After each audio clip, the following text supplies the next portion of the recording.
紙不墨染，紙唔單單係文房四寶之一咁簡單，係知識文化傳承嘅載體，或者仲承載住思念、願望，仲有紙可以話係人類文明進步嘅見證。今日就一齊從文物中了解紙嘅歷史。唔想錯過更多有趣嘅藝術文化歷史故事，就快啲訂閱行文雜記啦。首先，何為紙？從說文解字入邊，紙繸一纖也。簡單嚟講，繸即係造紙嘅原料，應當係指微細嘅纖維，而纖係工具。纖係用茅草編織而成嘅蓆，可以疏水，令纖維停留附着喺表面。纖維乾燥之後成為薄葉。纖維同一張簾係古今造紙都不可缺少嘅元素。而家普遍對紙嘅定義呢，係指纖維喺水中溶解而後黏成嘅薄葉。所以沙草紙、羊皮紙都唔係真正意義上嘅紙。而為咗令纖維混合均勻，造紙時仲會加入紙藥，例如係黃蜀葵汁，以增加紙狀嘅結度。咁紙究竟係邊個發明嘅呢？答案係唔知道。不過一定唔係蔡倫。的確，因為早喺西漢就已經有紙嘅出現，而身處喺東漢時期嘅蔡倫呢，係造紙術嘅改良者，而非發明者。目前發現最早嘅紙質地圖係天水放馬灘出土嘅西漢麻紙，係西漢文景二帝時期嘅產物。而麻估計係最早用於大量生產造紙嘅原料。喺敦煌圓傳字遺址亦都有出土寫有文字嘅西漢殘紙，而且係由澱粉塗布嘅加工紙。加工紙一般係指喺抄造之後進行過後續處理，例如係撕膠、撕蠟、捶打、牙光、染色等等嘅紙張。加工處理填補纖維間嘅空隙，可以增加紙嘅白度、平滑度同埋吸墨性。雖然漢代出土嘅紙有唔少，但紙並未普及使用。竹簡赤獨兼白，呢個係漢代嘅主流。兼白昂貴，一般人用唔起；而竹簡沉重，亦都唔方便攜帶。所以紙嘅發展可以話係偶然又必然嘅發生。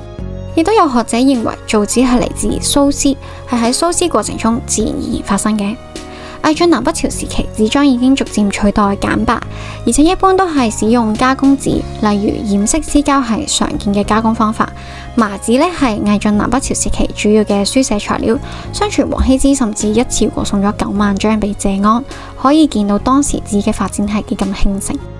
而西晉陸機嘅平復帖呢，就係寫喺麻紙上面嘅，係目前中國傳世年代最早嘅名家法帖真跡。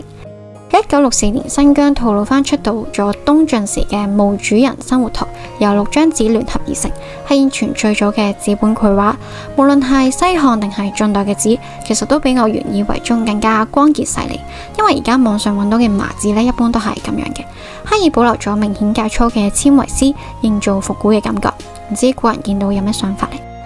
雖然紙量嘅生產增加，亦都未必個個好似王羲之出手咁豪氣，但係當時讀書抄書嘅風氣日盛，對於紙張嘅需求大增，所以古人因地制宜，就地取材，亦都增加咗更多唔同材料嘅紙，例如係鼠皮紙、桑皮紙、草紙、藤紙等等。其中以單溪所做嘅單藤紙最為出名嘅靚紙。有學者推測，東晉王洵嘅白綬帖用嘅呢，有可能就係藤紙啦。藤紙喺唐代達到全盛時期，甚至官方規定咗唔同顏色嘅藤紙咧，用於唔同場合嘅文書。不過由於冇好好注重培育，藤嘅生長地區有限，再加上成長時間比較長，過度嘅斬伐咧，藤紙好快就走向衰落。唔少文人咧都對此感到惋惜。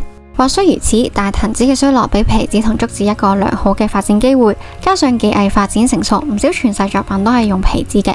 例如係唐代馮承素喺神農年間臨摹嘅《蘭亭集序》，用嘅就係鼠皮紙。而王羲之所亂貼嘅唐代摹本，經過化驗，55% 係用硬皮纖維，剩餘嘅45% 係鼠皮纖維，而其中仲採用咗黃蜀葵汁作為畫液。仲有行坊嘅五牛圖，用嘅都係桑皮紙，可以見到皮紙喺唐代已經成為高級書畫用紙。但係麻紙咧喺唐代依舊都係常見嘅用紙，杜牧嘅張好好詩同埋羊形式嘅九花帖都係麻紙。而喺敦煌文書入邊都有唔少唐人寫經，其中就有經過染色加工嘅鴨黃紙同埋青紙。青紙係使用天然藍染嘅藍草染成，青出於藍勝於藍，就係出自藍染。而黃色呢，就係使用黃柏汁而成，係從漢代就已經出現嘅技術，喺魏晉南北朝時期非常流行，又稱為炎黃紙，一直延續到宋代呢。喺宋代有一種非常名貴嘅加工紙，稱為金輪氈，係特別為海鹽廣惠寺抄寫藏經而製作嘅。先用桑皮同樹皮為原料，由幾層嘅皮紙染色打蠟牙光加工而成嘅厚紙，紙質堅固結實，每張紙都印上金栗山藏經紙嘅紅色印章。其珍貴程度係連乾隆皇帝都要慳住用，唔係最珍貴嘅藏品都唔用，甚至咧係用二手嘅紙喺印有經文嘅紙背上面咧繼續書寫。更加有人會將金栗氈撕開，一張分為幾張用，所以咧可以話係一紙千金都不為過。而隨住造紙技術嘅進步咧，古人可以生產出尺寸更大嘅紙啦。宋徽宗嘅草書千字文就係用一張將近12米嘅麻紙寫成嘅，而麻紙後嚟亦都逐漸被竹紙所取代。宋代嘅印刷術蓬勃發展，以皮紙同竹紙並行。竹嘅生長速度快啦，成本低，所以咧竹好快就走上紙張嘅舞台啦。米芾嘅珊瑚貼、進紙貼同埋王羲之雨後貼嘅宋代摹本呢，都係用竹紙嘅。而喺宋代書籍嘅裝幀形式咧都有發生變化。宋代之前紙張一般都係比較厚，所以咧更多使用卷裝嘅形式裝幀。而後嚟紙張做得更加纖薄咧，降低書籍嘅製作成本，由卷裝咧逐漸變成拆頁式嘅蝴蝶裝，配合時代嘅發展。而紙張除咗印書咧，仲用嚟製作紙幣。現存最早嘅紙幣咧係由元朝時期手工製作嘅，經過化驗得知咧原料係使用桑皮。而宋狀嘅紙錢咧更加係由魏晉時期就開始有啦。咁可唔可以話喺當時嚟講，地府係比較先進少少呢？而元代咧仍然保持咗宋代嘅造業規模同埋技術，更多有名嘅竹紙應運而生，例如係元書紙、連史紙等等。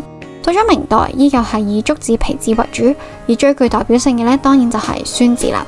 所指嘅咧就係宣州泾縣生產嘅紙，使用青檀皮為原料，因為光潔平滑而成為官府公民用紙同埋高級書畫用紙。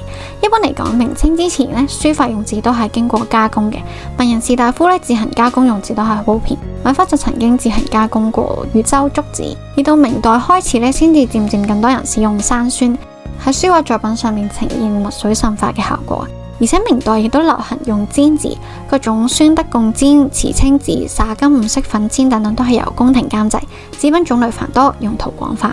而喺清代仿製嘅加工紙亦都更加多，例如有仿金栗氈、仿澄心糖紙、仿名人墊紙等等。而清代喺紙簪加工嘅代表作呢，就係梅花玉板簪，以皮紙為料，再施上粉加蠟牙光，而再現泥金或者泥銀繪製圖案。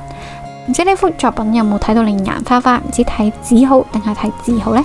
而而家書畫普遍咧都係以宣紙為主流，後嚟機製嘅西洋紙取代咗手工紙，手工紙失去競爭力而消失喺大眾嘅生活裏面，只有學習傳統書畫先至接觸到。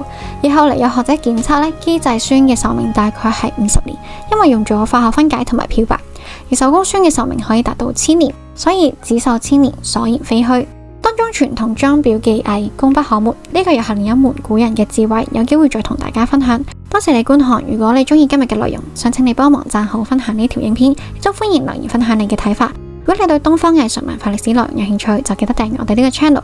下集繼續同大家一齊睇文物、聽故事，不見不散。